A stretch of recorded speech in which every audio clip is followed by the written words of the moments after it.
Hello, today we are going to be doing the Sweet Swans. We will be using watercolor, our markers, a pencil. You'll need a little container of water for when we use our watercolors, and we are using the watercolor paper that was included in your calendar kit, or if you're joining us from home with your own supplies, a thicker piece of paper will work for this if you're using watercolors. Okay, let's get started.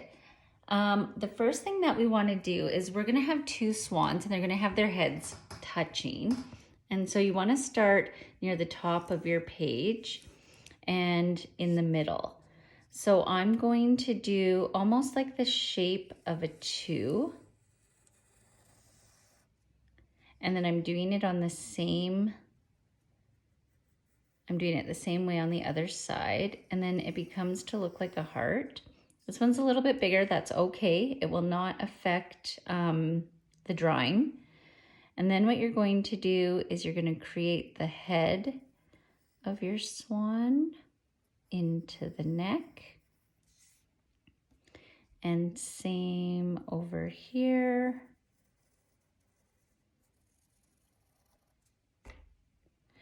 And the thing that's going to sort of, I'm actually going to round that out a touch more if you've done that too.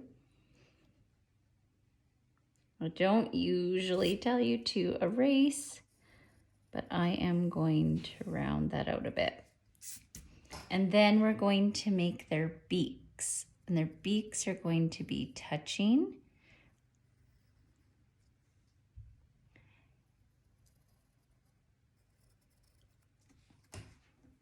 So you can do their 2 little beaks. They're going to have their eyes closed. So we're going to go like this and like this. They're just so happy to be with each other. That's why they're called sweet swans. And right here, I think I'm going to round that out a touch more and erase up here. Try not to erase too much though. And you want to keep the swans fairly clean inside because they're going to be white, so we're not painting them at all. Now what I'm going to do is I'm going to create their bodies, I guess. So this one comes down like this. What I'm going to do is I'm going to start a touch higher and I'm going to curve up and then kind of swoop. This is like the little tail tuft.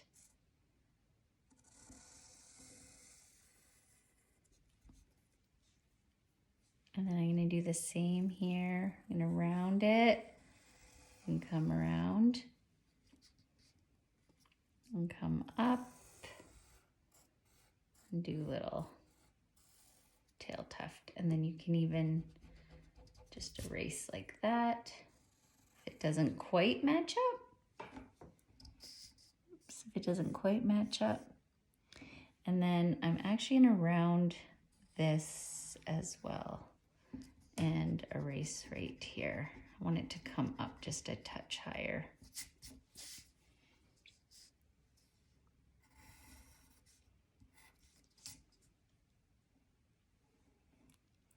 And I'm going to show you one of the inspirations for this is I have this mug from Kiln House.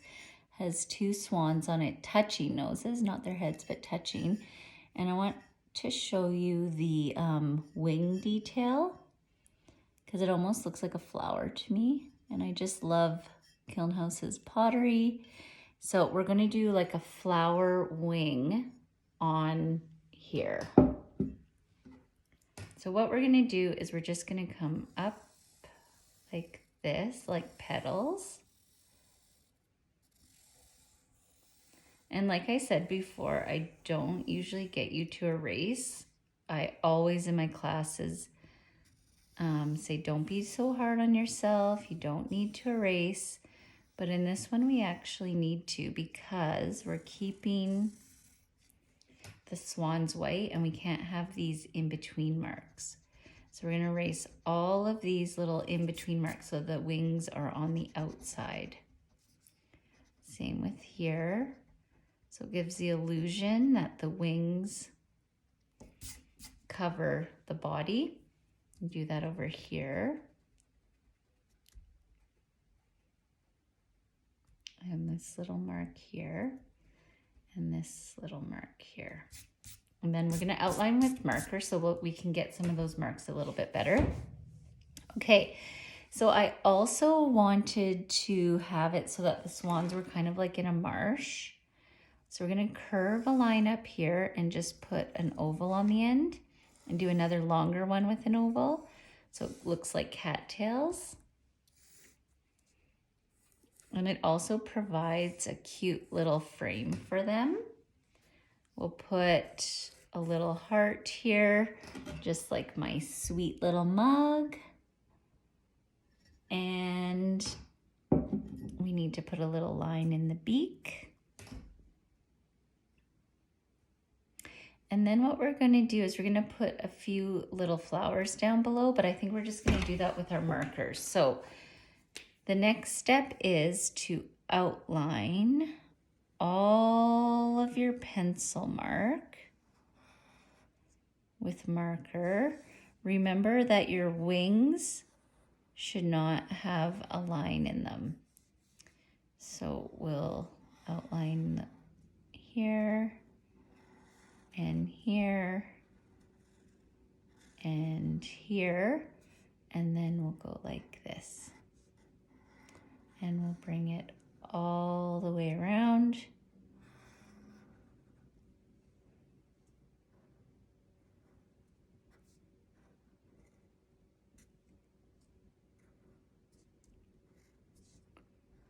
And outline this head.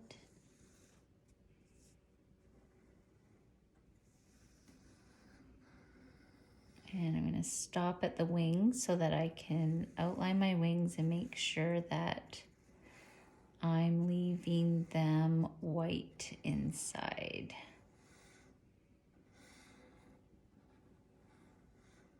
There we go. And then come around the back and get the little tail feathers in. And then I just need to do my cattails. So remember with these videos, they're meant to go at your own pace. So if I'm going too fast or too slow, you can pause, you can fast forward, you can take a little break, depending on what you need. Do that little mark in there. So now that I have this all outlined in black, which if you've been to the art house, you know that that is one of my favorite things to do is outline your work in black. I just think it makes everything pop. I am going to erase these pencil marks like this. Okay, and like this. Okay, so we have this beautiful swan drawing. I'm now gonna go in and add just a little bit of color with the markers. Don't do anything in the background because we're gonna use the watercolor paints for that. But I am going to just do the beaks, and when you are coloring over black like that, it smudges, it kind of makes it look a little dirty.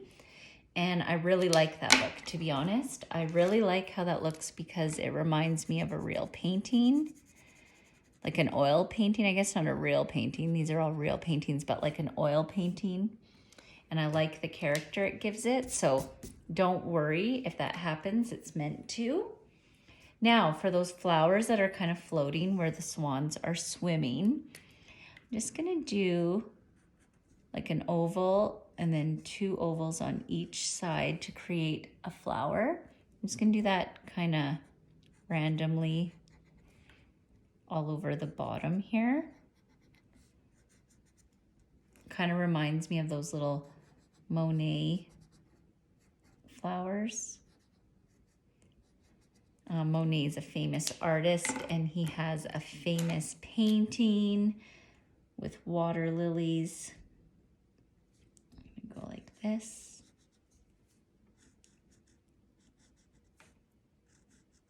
And put some green leaves on the bottom.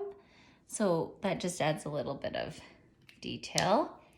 Now for the watercolor part. So I've got my brush. Mine's a little, the one I could find today was kind of short. The one you have is a lot longer, probably easier to use. I'm going to dip my brush in water, and then let me just get the paints in there. And I'm going to add water to my blue. And as you can see, I've used these watercolors quite a bit, so they're kind of dirty, but the water cleans them right off. Now, you don't want your brush to be too wet or too dry. If it's too dry, it gets scratchy. If it's too wet, it doesn't paint very dark. So now, to here, I've got it right how I'd like it. I'm going to paint around my swans. Now, if you want the lilies to stay, don't paint over top of them. Pastels, you can do this same project using the pastels, especially for little kids if they're just going to go like this over top. It works because the pastel resists the watercolor. But if you paint over top of, and I just dipped my brush in a little bit of water. I didn't even have to add more paint because this will really spread. And I'm just going over top to create, so I can still see the water lilies. Dip it in the watercolor to get it a little darker in spots. Watercolors are really fun though, because you know, the more water you use, the lighter it is, the less water you use, the darker it is. And you can play around with your painting, adding more color or less color. So there's my water, and I'm just sort of deciding about where I think the water would be. And then if I want to do another color, like I was just thinking that pinks and light greens in the background would be really pretty. So I'm just going to be dipping my brush in some water and working it in that pink so that I can get a paint that I like, a pink darkness. I'm gonna go around my heart because I want it to stay vibrant. I don't mind that my black bleeds a bit because remember I was saying about the texture and the feeling of an oil painting, and that's what that bleed will give you when it, like not bleeding like an injury, but bleeding running into itself.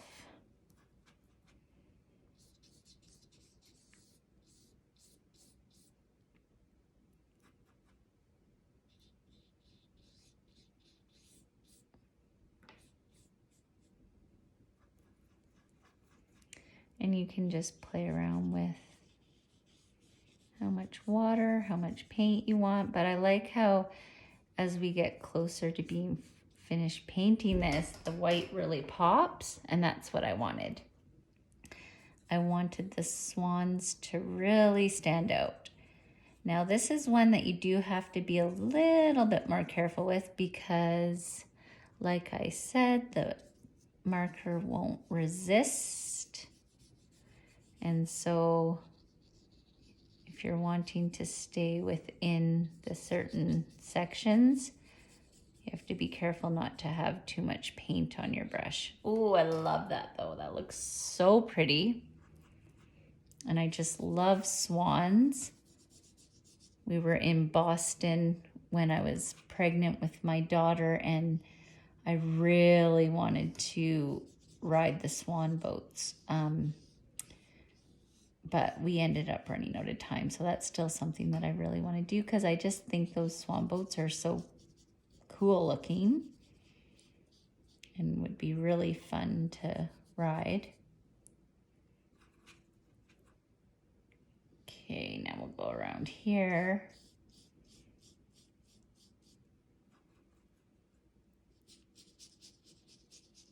And you can kind of see how the marker is bleeding. If you're not careful, like if you just go over top like that, I can see it's doing that here. But what you can also do is just touch it up a bit, but then you can go over it again with your black marker when it's totally dry, just to sharpen it up a bit. Or, I mean, I like the way the bleed looks, but it's up to you. I just think it gives it like that misty look. Go like this, get a bit more water. My brush is getting a little dry. And go like this.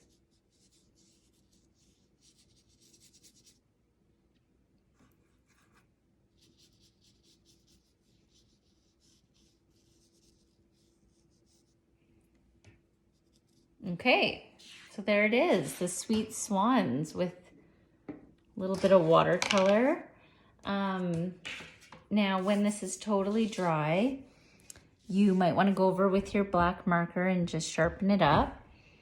But other than that, then you'll just, if you have the calendar kit, you'll decide what page you want it on, and you will glue it on and have another beautiful calendar page. Got some pastel on here. Let me just set off. And another thing that we've been doing, if we want to sort of brighten up the border, is creating a border around the edge. So adding polka dots or stripes, or some of you might even just color a border, like take, say even a red to play off the heart or something. You could just color this all red all the way around and then glue your picture on, and that'd look really good too. Or it looks good like this. Thank you for joining me, and see you next time.